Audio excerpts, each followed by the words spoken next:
Monde numérique. Ça y est, ça marche.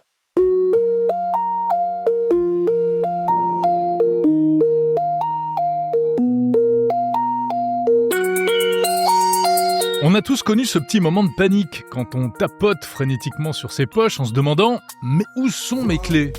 Heureusement, aujourd'hui, cette question, on se la pose plus si l'on possède une serrure électronique connectée. La serrure connectée, c'est l'un des maillons les plus intéressants de la maison intelligente, parce que ça apporte un réel confort et une véritable praticité au quotidien. Mais numériser la clé de son domicile, si on peut dire, ça peut faire un peu peur. Est-ce qu'on ne risque pas de pirater ma serrure et de venir me cambrioler ? Et puis surtout, comment installer une serrure connectée ? Quel modèle choisir ? C'est ce que nous allons voir en détail. Bienvenue dans ce nouvel épisode du podcast Maison Connectée de Monde Numérique. Ça marche pas. Ah si, ça y est, ça marche. Alors personnellement, après avoir domotisé mes lumières, mon chauffage et mes volets chez moi, je suis passé assez vite à la serrure connectée et je ne le regrette pas. Ni moi d'ailleurs, ni aucun membre de ma famille, parce que les avantages sont nombreux. D'abord, la liberté d'accès. Avec une serrure connectée, plus besoin de clé, on l'a dit, parce qu'il y a plein d'autres moyens d'ouvrir sa porte. On va les détailler dans un instant. Donc plus besoin de fouiller au fond de sa poche parce qu'on a oublié ses clés. Ensuite, la gestion des accès, c'est-à-dire le fait de pouvoir octroyer à telle ou telle personne l'autorisation d'entrer chez nous. C'est l'énorme avantage, par exemple, pour les familles, pour les colocations, pour les propriétaires de locations saisonnières. Au lieu de faire des doubles de clés, ce qui coûte cher, ce qui est risqué, vous attribuez une clé numérique à chaque personne sous forme d'un code temporaire. Par exemple, un code qui ne fonctionne que le mardi entre 14h et 16h pour la personne qui vient faire le ménage, un accès à distance pour le livreur, très ponctuellement, ou encore à un voisin en cas d'urgence, et bien sûr pour les enfants qui du coup ne risquent plus de perdre leurs clés. Troisième avantage, le contrôle et la traçabilité. Oui, une serrure connectée permet de répondre à la question angoissante « Est-ce que j'ai bien fermé la porte ?» Parce que vous savez immédiatement, via votre smartphone, via l'application dédiée, si la porte est verrouillée ou non.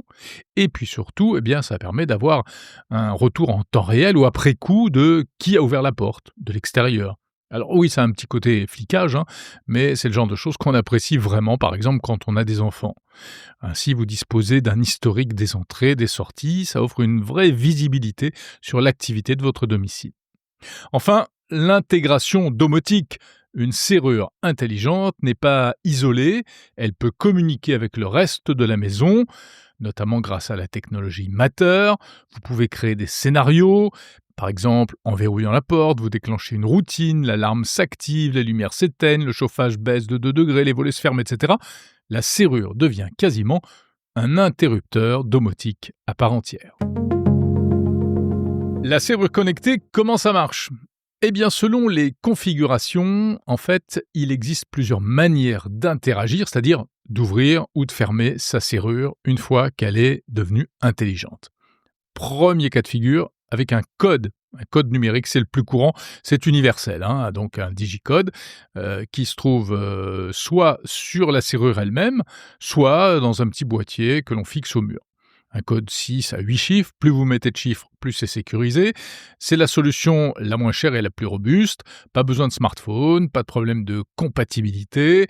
Vous pouvez attribuer des codes permanents ou temporaires, par exemple pour une location saisonnière, et puis des jours ou des plages horaires spécifiques en fonction des personnes, etc., etc. Deuxième manière de rentrer chez soi quand on a une serrure connectée, avec un badge. Un petit badge comme les digics d'immeubles qu'il suffit de passer devant un capteur. Alors, ça peut être pratique pour les enfants, mais au fond, là, on retombe sur la logique de la clé que l'on peut perdre. Donc, ce n'est pas forcément non plus le système idéal. Et d'ailleurs, c'est pas très utilisé en réalité. Peu de serrures connectées sont compatibles avec des badges. Troisième solution, ouvrir la porte avec votre smartphone. De plusieurs manières. D'abord, via une application dédiée. Vous arrivez devant chez vous, devant votre porte, vous lancez l'application et vous cliquez sur le bouton déverrouiller. La plupart du temps, il faut laisser le doigt appuyé pendant quelques secondes pour que le processus, par sécurité, ne soit pas fait de manière accidentelle.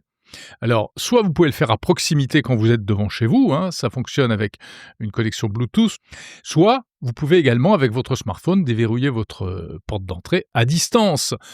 Ça, c'est très pratique. Vous n'êtes pas chez vous, tout d'un coup, quelqu'un se présente, vous devez le faire entrer absolument, c'est quelqu'un de votre famille, etc., etc. Comment ça marche? Eh bien, tout simplement via la connexion Wi-Fi. Votre serrure va se connecter à Internet, le plus souvent via un petit pont, un accessoire à rajouter. C'est vraiment pratique pour ouvrir à distance, soit en étant hors de son domicile, soit tout simplement sans bouger de son canapé. Autre solution pour ouvrir sa porte avec son smartphone, en utilisant la puce NFC qui est dans le téléphone, via un portefeuille numérique, un wallet. Dans ce cas-là, on approche son téléphone ou sa montre de la serrure. Pas besoin de lancer l'application, ça se passe directement au niveau de la puce NFC du téléphone, donc c'est une sorte de badge dématérialisé intégré dans le smartphone. C'est le système Apple HomeKey, ou encore le nouveau standard Aliro. Et retenez bien ce nom, Aliro, c'est quelque chose dont on parlera sans doute beaucoup dans les années à venir. Alors, c'est assez élaboré, parce que ça demande une intégration logicielle assez poussée entre la serrure, donc le fabricant du téléphone aussi, etc. D'où l'intérêt d'avoir développé un standard, Aliro, qui est adopté par Apple, Samsung, Google, etc. C'est très sûr, parce que la clé est stockée dans la puce sécurisée de l'appareil. Votre smartphone devient votre clé de porte d'entrée. C'est pas fini, on peut aussi rentrer chez soi quand on a une serrure connectée avec un système biométrique.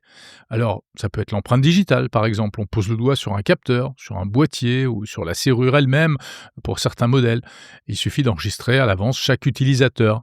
J'ai ça chez moi, je l'utilise tous les jours, c'est super pratique. Autre système biométrique, beaucoup moins répandu, mais qui pourrait peut-être se généraliser dans les années à venir, c'est déjà très en vogue en Asie, la reconnaissance faciale. Longtemps réservé aux modèles haut de gamme. C'est un peu la biométrie pour les serrures connectées de luxe, mais ça commence à se démocratiser. Le plus sophistiqué, c'est la reconnaissance faciale 3D pour qu'il y ait un vrai niveau de sécurité suffisant.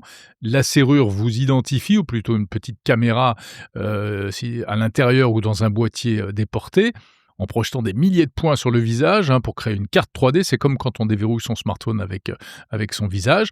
C'est donc très répandu en Chine, assez rare encore pour l'instant en Europe à cause du coût des capteurs et aussi de la consommation d'énergie parce qu'il faut alimenter la caméra. Donc voilà, ça peut poser des contraintes supplémentaires et puis aussi en raison de réticences culturelles liées à la protection de la vie privée à laquelle on est très attaché en Europe. Autre manière de rentrer chez soi quand on a une serrure connectée, si celle-ci le permet, c'est la technique totalement sans contact par localisation, en anglais geofencing. C'est assez magique, la serrure s'ouvre toute seule quand elle détecte que vous êtes rentré du travail. Comment? Eh bien d'abord par GPS, elle va d'abord savoir que vous êtes en train d'entrer dans la zone géographique de votre habitation et ensuite quand vous arrivez devant chez vous, eh bien grâce au Bluetooth, ça se déverrouille automatiquement et la porte s'ouvre. C'est assez magique, ça fait toujours son petit effet quand on est avec des amis et qu'on leur montre comment la porte s'ouvre toute seule simplement quand on se présente devant l'entrée. Et alors c'est vraiment bien fait parce que ça ne fonctionne donc que quand on est rentré d'abord dans la zone de l'habitation qu'on a été repéré par le GPS et ensuite on se met devant la porte et c'est le Bluetooth qui détecte qu'on est à proximité. Mais il y a une sécurité qui est qu'il ne peut pas simplement déverrouiller la porte parce qu'il vous a détecté dans l'escalier alors que vous étiez juste en train de descendre la poubelle par exemple. Et puis alors il y a encore un autre système plus récent et encore mieux, l'UWB, Ultra Wideband, c'est un peu le haut de gamme du main libre. C'est la technologie qui équipe les voitures de luxe, les serrures les plus chères, également en 2026. Une puce radio haute précision qui calcule votre distance exacte au centimètre près. Alors c'est mieux que le Bluetooth parce que vraiment il faut être devant la porte. Vous ne risquez pas d'ouvrir accidentellement la porte de chez vous quand par exemple vous êtes dans le jardin. Ce qui peut arriver avec du Bluetooth classique. Il faut que vous soyez vraiment devant la porte pour que ça marche. C'est le système le plus fluide, même pas besoin de sortir le téléphone de sa poche, pas besoin de toucher un capteur, mais c'est encore pour l'instant une technologie un peu premium. Il faut que le téléphone et la serrure possèdent une puce UWB. Dans tous les cas, l'avantage est le même. Vous arrivez chez vous, les bras chargés de courses, ou avec un enfant que vous êtes en train de porter, eh bien pas besoin de fouiller dans vos poches. La porte se déverrouille automatiquement à votre approche et se reverrouille dès que vous avez franchi le seuil. Et puis il reste encore un moyen d'interagir avec sa serrure connectée. Tout simplement, c'est à la voix. Et oui, car les serrures sont souvent compatibles avec les assistants vocaux. Dis Siri, verrouille la porte d'entrée. Ça peut être pratique pour s'assurer, par exemple, le soir que la maison est bien fermée avant de s'endormir. Alors on peut verrouiller ou déverrouiller, mais franchement, je vous le déconseille, parce que à moins d'avoir activé l'identification vocale sur votre assistant, c'est-à-dire le fait qu'il ne reconnaisse que votre voix, et puis à condition d'avoir vraiment confiance dans le système, il vaut mieux quand même, me semble-t-il, éviter qu'on puisse ouvrir la porte de chez vous à la voix. Imaginez quelqu'un qui passe dans la rue, qui veut vous faire une bonne blague et qui crie « Hey, ouvre la porte !» et hop, bon, voilà. Alors, on résume, différents moyens d'ouvrir une serrure connectée avec un code, avec un badge NFC, avec un smartphone via une appli ou via la puce NFC intégrée. Il faut présenter le smartphone devant la porte. Par reconnaissance biométrique, là pas besoin de smartphone, c'est avec une empreinte digitale ou par reconnaissance faciale, peut-être même dans le futur, et ça commence à arriver avec l'iris de l'œil ou la paume de la main. On peut aussi déverrouiller par localisation. Là, même pas besoin de sortir son smartphone de sa poche, soit en Bluetooth, soit avec la nouvelle norme UWB, ou bien encore à la voix, mais de préférence, je le répète, pour verrouiller plutôt que pour déverrouiller. Arrêtons-nous un instant et faisons un petit zoom sur les différentes techniques de communication sans fil des serrures connectées. Il y a le Bluetooth et le Wi-Fi qui sont des standards. Il y a Aliro, donc ce nouveau standard pour les clés numériques. C'est la grande nouveauté. C'est un standard porté par la Connectivity Standards Alliance. C'est donc le langage commun pour les clés numériques. C'est-à-dire qu'avant, il fallait vérifier si la serrure était compatible Apple HomeKey ou Samsung Wallet. Eh bien, avec Aliro, n'importe quel smartphone ou montre connectée même va pouvoir devenir une clé universelle, peu importe la marque de la serrure. C'est un peu le Matter des serrures connectées. Matter, justement. Matter et Thread. Si vous ne savez pas de quoi il s'agit, allez écouter l'épisode spécial de Maison Connectée sur les technologies de communication. Donc Matter, ça gère la communication de tous les objets connectés à la maison et on trouve aujourd'hui, heureusement, des serrures compatibles Matter qui donc ne dépendent pas d'un pont Wi-Fi, on n'a pas besoin d'associer quelque chose de plus, la serrure va communiquer directement avec votre box connectée, donc avec votre maison connectée, ça consomme presque rien, ça réagit au dixième de seconde.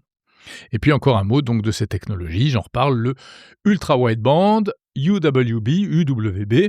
Là, on est vraiment dans le zéro effort, des modèles haut de gamme qui détectent quand vous êtes là, simplement parce que vous avez le téléphone dans la poche et qui déverrouillent la porte. C'est vraiment le super confort. Ça peut faire peur comme ça au premier abord, mais quand on maîtrise bien le truc, eh bien, on a du mal à s'en passer. Alors, toutes les serrures ne proposent pas tous ces modes d'interaction, mais souvent elles en proposent quand même plusieurs. C'est donc à vous de choisir le système qui vous intéresse le plus, qui vous fait le plus envie, et ce sera l'un des critères à prendre en compte au moment de choisir une serrure connectée. Bien sûr, ça impacte aussi le prix de la serrure elle-même. Penchons-nous un peu sur la question de la sécurité. C'est une question récurrente quand on parle de serrure connectée. Il y a toujours une petite voix qui nous dit « Ouais, mais moi, je suis pas rassuré, j'ai pas envie qu'on puisse pirater ma serrure pour pénétrer chez moi. » Alors, première crainte, cette peur du piratage, eh bien, en réalité, il faut l'écarter, car ce n'est pas parce qu'on met de l'électronique dans une serrure que l'on va ouvrir une brèche de sécurité béante et qu'on va soudain attirer tous les hackers de la Terre. Rassurez-vous, dans la réalité, ce n'est absolument pas le cas. La plupart des experts en sécurité sont formels. Les études qui ont été faites sur ce point montrent que le piratage numérique d'une serrure est extrêmement rare. Et c'est logique, car pirater un chiffrement AES 128 ou 256 bits, c'est pas à la portée de tout le monde. Ça demande des compétences d'un certain niveau. Or, les cambrioleurs sont quand même rarement des flèches, il faut le dire. et encore moins des spécialistes du hacking. Et puis, ils préfèrent aller au plus rapide tout de suite, donc ce sera toujours plus rapide de briser une vitre, de forcer une porte-fenêtre ou de percer un cylindre de serrure que de tenter de sniffer un signal Bluetooth crypté. La serrure connectée, ça reste une serrure, et donc ça ne présente pas statistiquement de risque supplémentaire pour une habitation. Contrairement aux idées reçues, une bonne serrure connectée améliore même plutôt la sécurité globale, parce que ça supprime le maillon faible de la clé. Plus de clés volées, perdues, cachées sous un paillasson ou sous un pot de fleurs. Franchement, ça, c'est carrément une faille. Ça peut constituer aussi un dispositif d'alerte. Certains modèles de serrures connectées détectent les vibrations sur une porte qu'on est en train de forcer et peuvent vous envoyer une notification sur votre smartphone. Au moins, vous savez en temps réel si quelqu'un est en train d'essayer de rentrer chez vous.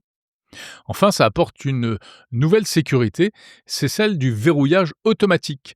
Parce que la plupart du temps, on règle la serrure pour qu'elle se reverrouille systématiquement après 30 secondes, ce qui élimine l'oubli humain. On ne se couche plus en ayant laissé la porte de l'entrée déverrouillée. Deuxième crainte liée à la serrure connectée, l'assurance. Si un hacker parvient à ouvrir ma porte, serais-je couvert par mon assurance ?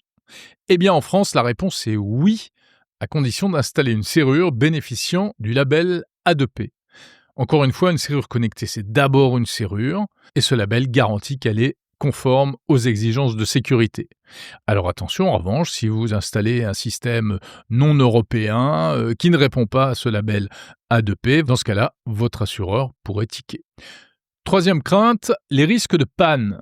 Eh oui, une serrure connectée, ça peut tomber en panne, soit une panne mécanique, soit une panne électronique, soit tout simplement une panne électrique. Plus de piles.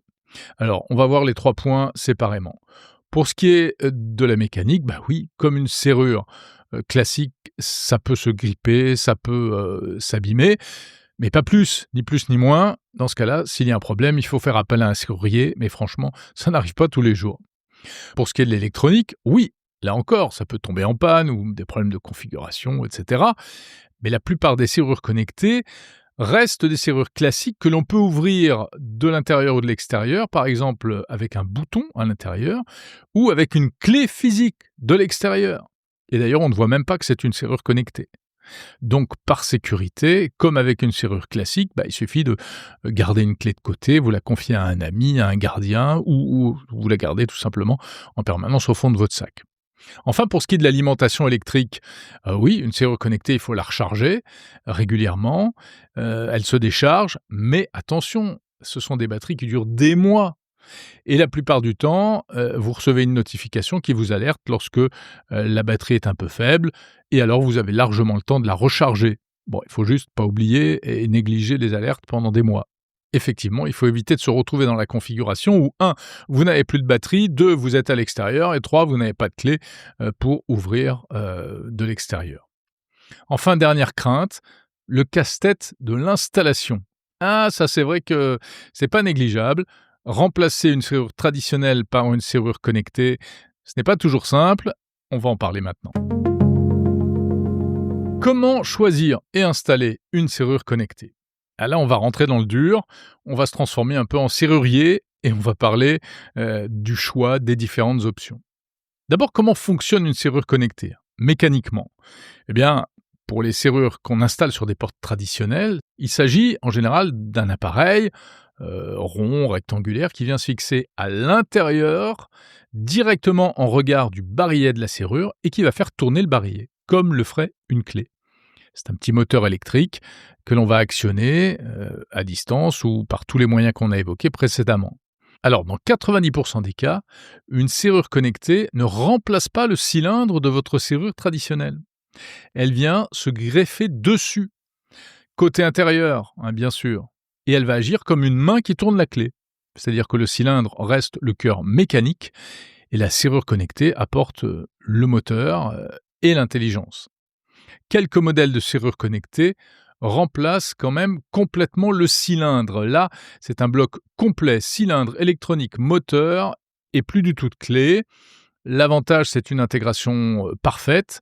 Il y a moins de contraintes de compatibilité, mais l'inconvénient, c'est que l'installation est plus lourde et il y a une dépendance totale à l'électronique dès lors qu'il n'y a pas de clé. Sinon, pour les modèles les plus courants, j'ai donc parlé de ce qu'il y avait côté intérieur de l'habitation. À l'extérieur, eh bien, vous allez avoir soit un orifice de serrure tout à fait classique dans lequel vous pouvez mettre une clé et on ne voit absolument pas qu'il s'agit d'une serrure connectée, soit certains modèles se présentent sous la forme d'une poignée avec, par exemple, un clavier pour taper un code ou un capteur d'empreinte digitale. Alors là, c'est très personnel, mais j'ai plus confiance dans les serrures classiques qui n'attirent pas l'attention, plutôt que dans une espèce de grosse poignée sur laquelle on pourra éventuellement donner un coup de pied de biche ou de pied, ce qui ne va pas forcément ouvrir la porte, mais qui pourrait abîmer l'appareil. Donc en fait, tout dépend, on va dire, du contexte et peut-être de l'endroit où on habite.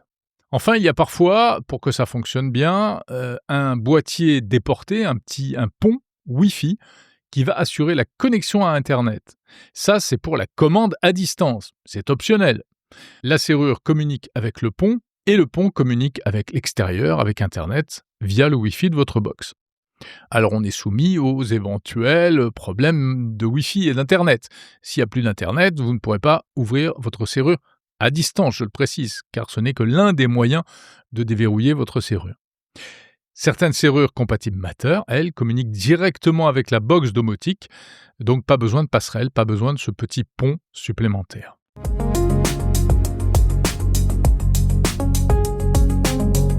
Voyons à présent les différentes catégories de serrures et de serrures connectées qui peuvent s'adapter. Parce que malheureusement, on ne peut pas adapter n'importe quel système sur n'importe quelle porte. Et le problème, c'est qu'il existe des tas de systèmes différents de serrures à travers le monde. Aux États-Unis, on utilise des deadbolts, c'est-à-dire des verrous simples. Ils ont de la chance, c'est très simple à motoriser. En Europe, nos serrures sont souvent beaucoup plus sophistiquées parce qu'elles sont plus sécurisées. Déjà, bon nombre d'entre elles sont des serrures multipoints, avec 3 ou 5 points d'ancrage pour la porte. Donc ça demande plus de force. Il faut un moteur de serrure connectée suffisamment puissant. Ensuite, il y a des spécificités suivant les pays. En France, sur la majorité des portes d'entrée, surtout en appartement, la clé fait deux choses en réalité. Elle déverrouille, c'est-à-dire qu'elle joue sur ce qu'on appelle le pin dormant, le verrou lui-même, et à la fin, elle ouvre la porte, comme le ferait une poignée. Mais parce qu'il n'y a pas de poignée à l'extérieur. Il y a très souvent seulement une barre de tirage. C'est comme ça que parfois on risque de se retrouver coincé à l'extérieur, on claque la porte et on ne peut plus l'ouvrir, sauf avec la clé. Donc là encore, il faut que la serrure soit suffisamment solide, puissante, pour pouvoir verrouiller, déverrouiller la porte. Alors c'est le cas de toutes les bonnes serrures actuellement proposées sur le marché. Mais il existe aussi un autre type de mécanisme, ce sont ces serrures qui se verrouillent en levant la poignée vers le haut. C'est-à-dire qu'il y a une poignée à l'extérieur, il faut la lever et ensuite éventuellement mettre une clé et tourner la clé pour verrouiller. Or, la plupart des moteurs de serrures connectés ne savent pas faire ça. En fait, c'est-à-dire qu'ils ne savent pas lever la poignée. Donc si vous oubliez de le faire, vous, en partant de chez vous, eh bien malheureusement, la serrure connectée ne pourra pas verrouiller les points de sécurité. Voilà, c'est une chose à savoir. Et ensuite, il faut y faire attention au quotidien. Mais ça ne veut pas dire que vous ne pouvez pas installer de serrure connectée. Un petit mot de ce qui se passe dans d'autres pays qui nous entourent. En Belgique, on utilise massivement le cylindre européen avec quelques nuances, notamment souvent un cylindre à boutons à l'intérieur plutôt qu'une fente pour mettre la clé. Alors ça peut poser problème parce que justement la plupart des serrures connectées ont besoin de pouvoir insérer une clé à l'intérieur qu'on va laisser en permanence et c'est le moteur qui va la faire tourner. Donc si vous avez un bouton, vous devrez certainement changer tout le cylindre et acheter un adaptateur spécifique. En Suisse, le standard n'est pas le cylindre en forme de poire, comme on a en France, mais un cylindre rond de 22 mm, et c'est sans doute la différence la plus marquante parmi les pays francophones. Problème avec ce type de serrure, la majorité des serrures connectées du marché sont conçues pour le profil européen. Donc pour installer une serrure connectée en Suisse, il faut souvent commander une plaque d'adaptation spéciale ou remplacer le cylindre par une version hybride, ce qui augmente évidemment un peu le coût de l'installation. Et puis, il y a en gros une contrainte majeure, quasiment partout, c'est que pour installer un mécanisme électrique sur une serrure existante, il faut impérativement que le cylindre soit débrayable, c'est-à-dire que l'on puisse insérer et tourner une clé de l'extérieur, même si une clé est engagée à l'intérieur. Et oui, parce que c'est cette clé-là qui va être utilisée par le moteur. Si votre cylindre n'a pas cette fonction, il faudra carrément changer le cylindre de la porte. Alors, c'est pas insurmontable, mais là, ça devient un vrai travail de serrurier. D'une manière générale, si vous n'êtes pas très à l'aise avec tout ça, le mieux c'est de faire appel à un serrurier pour qu'il se charge de l'installation de votre serrure connectée en respectant les règles de l'art. Mais malheureusement, tous les serruriers ne sont pas très compétents en la matière, il faut bien le dire. En fait, ils ont souvent des partenariats avec telle ou telle marque et ils n'ont pas une vision globale du marché, des produits et des problématiques. Et c'est là où c'est important de savoir soi-même exactement où on va. Pour conclure ce tour d'horizon des serrures connectées, voyons un peu ce que vous pouvez vous offrir en 2026. Alors j'ai classé ces modèles selon 3 grandes catégories de prix, de la plus accessible aux modèles les plus premium. On commence par la première tranche de prix, les solutions accessibles à moins de 250 €. Alors ici, on trouve des modèles avec un rapport qualité-prix très agressif, souvent assez complet technologiquement. On peut citer Switchbot Lock Pro, une marque japonaise, une solution assez intéressante parce qu'elle est universelle, compatible avec presque tous les types de verrous grâce à de nombreux adaptateurs. Yale Linus L2, c'est un modèle suédois, successeur d'un best-seller de la gamme, réputé pour être très silencieuse et fiable, et qui peut s'intégrer dans un écosystème de sécurité de cette marque Yale. Akara U200, marque chinoise, c'est le couteau suisse de la serrure connectée dans cette catégorie de prix. Un prix serré, environ 230 €, mais elle coche toutes les cases. Apple HomeKey, lecteur d'empreintes digitales, pavé numérique, compatibilité Matter, etc. Deuxième segment de prix, qui constitue le cœur du marché, entre 250 et 400 €. C'est la catégorie où on retrouve les leaders européens avec des solutions axées sur l'esthétique, parce que ça compte, et sur des systèmes de sécurité spécifiques. Alors vous avez la Nuki Smart Lock Ultra, c'est une marque autrichienne, Nuki, environ 320 € au moment où j'enregistre ce podcast. La référence absolue pour le rétrofit, c'est-à-dire l'installation sur un cylindre existant. Vous pouvez l'installer la plupart du temps, même si vous êtes locataire, parce qu'elle vient juste se positionner sur une serrure existante, et le jour où vous quittez l'appartement, vous repartez avec. Un nouveau moteur, ultra rapide. Petit défaut, sur les versions précédentes, elle était assez bruyante. En tout cas, elle a été l'une des premières à adopter le standard Matter Overthread. Autre modèle, la serrure Leverlock Plus de marque américaine, très populaire aux États-Unis. La technologie est entièrement cachée à l'intérieur de la porte et de l'extérieur, ça ressemble à une serrure 100% classique, mais l'installation en France n'est pas toujours possible techniquement. Troisième modèle, la Teddy Pro, une marque polonaise. Elle coûte environ 350 €. Avantage, elle est très design, très peu encombrante. C'est juste un gros bouton que vous mettez sur votre serrure.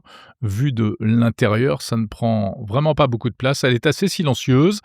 Et pour tout dire, c'est le modèle que j'ai choisi personnellement. J'en suis très satisfait. Alors attention, il faut souvent un changement de cylindre, ce qui peut faire grimper un peu le prix. Toujours à moins de 400 €. Netatmo, marque française. Mais c'est un peu une exception, elle est très particulière parce qu'elle n'est ni motorisée ni connectée au cloud. En fait, c'est un système de clé physique NFC. Donc on va déverrouiller la porte comme avec une clé classique. En fait, l'intérêt ici, c'est la gestion des droits d'accès. C'est-à-dire qu'on peut distribuer des clés autour de soi, ses enfants, des locataires, etc. Et on active ou on désactive les droits d'accès dans la maison. Là, aucun risque de panne moteur puisqu'il n'y en a pas. Toujours dans cette catégorie de prix moyen, Somfy, grande marque française, avec par exemple la Somfy Doorkeeper, une solution très haute sécurité. Son point fort, c'est notamment un détecteur de vibrations intégré qui permet d'alerter lorsqu'il y a une tentative d'effraction. Enfin, troisième segment, encore plus premium et haute technologie, au-delà de 400 €. Pour ceux qui recherchent vraiment des technologies de pointe, comme la reconnaissance faciale, eh bien vous avez la Xiaomi Smart Lock Series, marque chinoise, plusieurs versions en fait, entre 400 et 700 €, des modèles qui misent sur le design, très minimaliste, et des technologies encore assez avant-gardistes, comme la reconnaissance faciale 3D.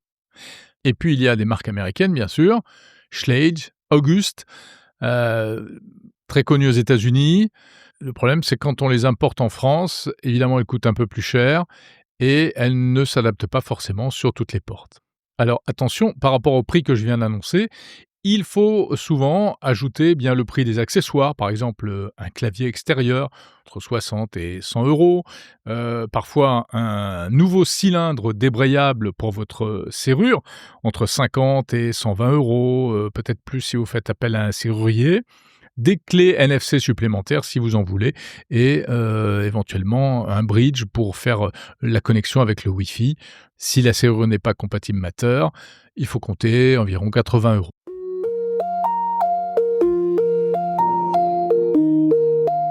En conclusion, rappelons les principaux points clés, sans jeu de mots, à prendre en compte pour le choix et l'installation d'une serrure connectée. D'abord, il y a l'aspect mécanique. Vérifiez comment fonctionne votre porte, votre serrure actuelle. Est-ce que c'est une ouverture à l'aide de la clé ou d'une poignée extérieure? Est-ce que le cylindre est bien débrayable? Si ce n'est pas le cas, il faudra le changer. Ensuite, il y a l'aspect électronique. Quel système d'identification souhaitez-vous? Digicode, empreinte digitale, reconnaissance faciale, commande vocale, etc. Quelle technologie de communication? Un conseil, optez pour Matter et éventuellement pour Aliro, cette nouvelle norme en matière de serrure connectée qui garantit que votre serrure fonctionnera avec tous les équipements connectés futurs. Enfin, l'aspect sécurité. Si vous avez un doute, bien passez un coup de fil à votre assureur pour vérifier la compatibilité avec votre contrat. Il vous dira sans doute qu'il faut que la serrure dispose du label A2P ou équivalent.